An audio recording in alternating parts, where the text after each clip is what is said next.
Letter A is about a guy, not being able to wear long hair.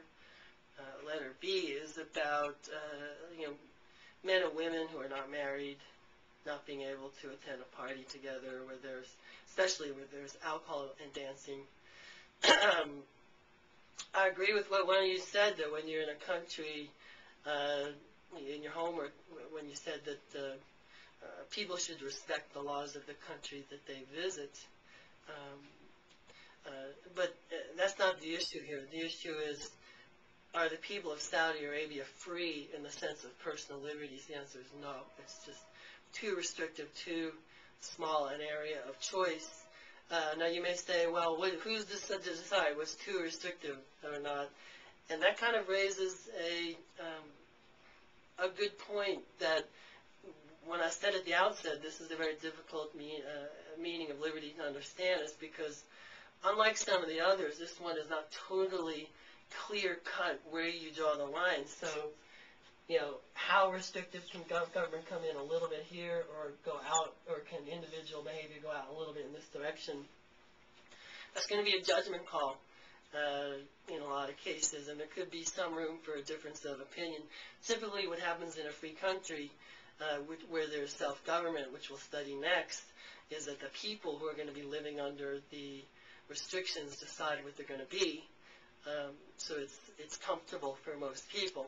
The countries we're studying here, whether it's New England or Saudi Arabia or Iran, there's no self-government in these countries. It's just government decides without input from the people what the choices are going to be. So there's going to be some difference of opinion, but these countries will say, at least for the purpose of our tests, that it's just too limited, the amount of choice that is involved to be considered a free country. Letter D, you can see one of the reasons why the people of Iraq began to rebel against Al-Qaeda and its presence there, because it had an understanding of Islam that was very, very restrictive, kind of like, reminds me a little bit of the Taliban in Afghanistan, that is so restrictive on people's choices that just gets very uncomfortable. And so people, for example, who liked to smoke in Iraq would have their fingers cut off. And there was, would strike us as very strange restrictions on carrying tomatoes and cucumbers in the same bag, because to somebody it's a sexual kind of thing. Anyway, so that's, there was no personal liberties in the places in Iraq where Al-Qaeda had a presence that was in control. And that's, as I said, one reason why the Iraqis turned against Al-Qaeda and booted them out. Activity 16 is the one, this topic here is the one area where we can say that there's one non-negotiable in this American liberal tradition, or the liberal tradition, which is freedom of worship. This one thing that the founders were very much in agreement about. Well, I take that back. The leading founders, like Madison and Jefferson, at least, said that there had to be freedom of worship. You have to be able to choose according to your own conscience how to worship God as you understand God. So that's the point of Madison and Jefferson in A and B, that's the one non-negotiable of personal liberties is freedom of worship. Madison says that any government that comes into this area is a tyranny, and same with Jefferson. He talks about religious slavery, meaning not religion itself, but because both Madison and Jefferson thought it was important that people believe in God, as we'll see later, but they just didn't want people to be forced by their government to worship God in a certain way. The contrast to this is in C and D, where in Saudi Arabia there is not freedom of worship. If you're born and raised as, in letter B under Jefferson of Virginia, the law said if you're born and raised as a Christian, and you turn away from Christianity and what was considered Orthodox Christianity, then you'd be punished, including a jail sentence. In letter C, you see something similar taken even to a further degree in Saudi Arabia. If you're born and raised as a Muslim and you decide, I don't want to be a Muslim anymore, that is a punishable offense in Saudi Arabia, and the penalty is death. You see one example of a school teacher. It's called apostasy, when you reject the religion you were born and raised in. The school teacher was not executed, but did receive a prison sentence of 3 years and 300 lashes for rejecting Islam.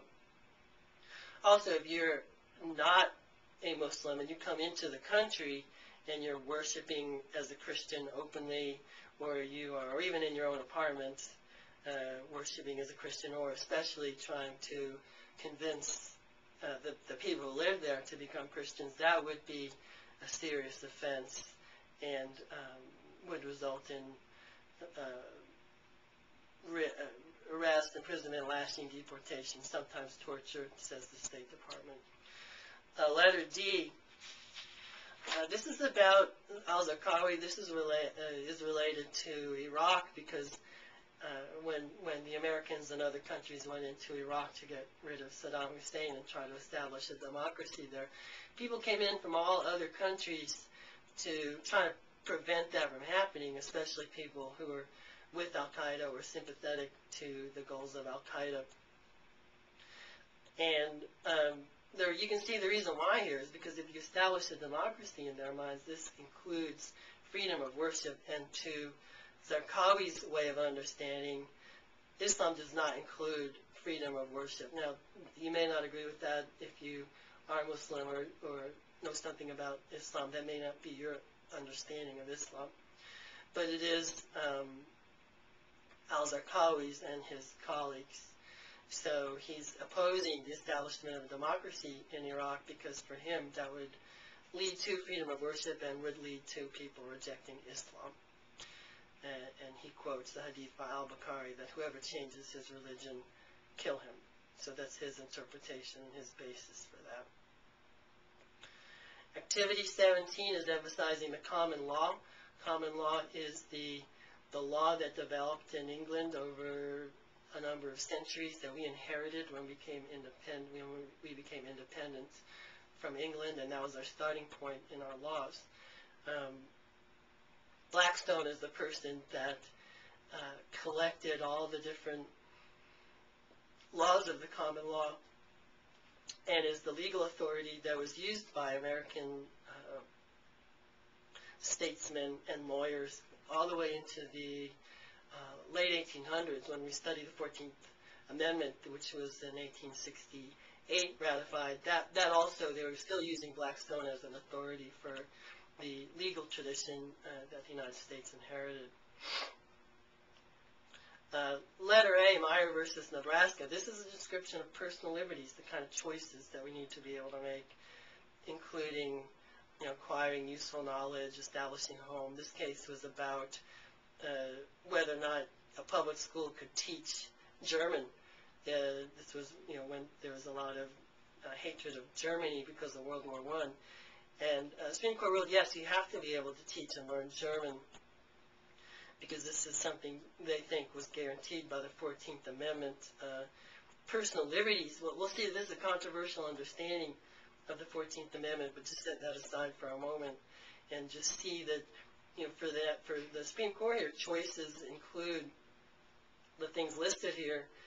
And generally speaking, privilege is long recognized at common law as essential to the orderly pursuit of happiness by free men. Orderly pursuit means, you're going to live, you have to live in a society where you don't harm people and you don't harm society. That's orderly